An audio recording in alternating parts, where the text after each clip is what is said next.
Well, that's where she sits. Shout out to an awesome boss man for the impact. Made my life a lot easier messing with these tires. So I reckon we'll climb up underneath here and we'll show y'all what we're looking at. So anyhow, right there's where I cut it off. There's my clearances between the exhaust and I don't know what this cross member thingy, my bobber is. Yeah, I realize now that that was a ABS line and not the actual brake line, because clearly the brake line comes in from the other side. But just know that it is tucked away up underneath there very neatly with the zip tie. Can't go nowhere, can't hurt nothing.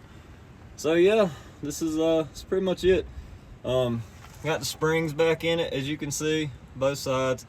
Can't really see that spring because there's so much crap in the way, but yeah, this was a bear. This side right here is way longer than the passenger side. So yeah, but anyhow, that's pretty much it. Drove it down the street. Nothing's leaking. Nothing's sitting crooked or funny. I've measured everything out. I think we're good. Favorite part right here. Hang on. I got it tight. Ugh. All right, come on. Shout out Pittsburgh too, man. Everything worked great. So yeah, that's what we're sitting at. We're definitely way more level than we were. Not sitting all nose diving anymore. It's definitely nose diving just a hair, but nothing like it was. But I actually have play in my suspension now. Believe it or not, I've got about that much play in it now. It's freaking awesome. So but yeah, like I said, everything's done. Again, don't mind me for calling a ABS line a brake line.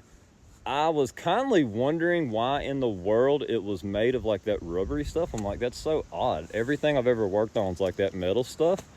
Ugh, I was like, what in the world? So yeah, ABS line, didn't even know that's what it was. Thank you for the guy that corrected me so kindly.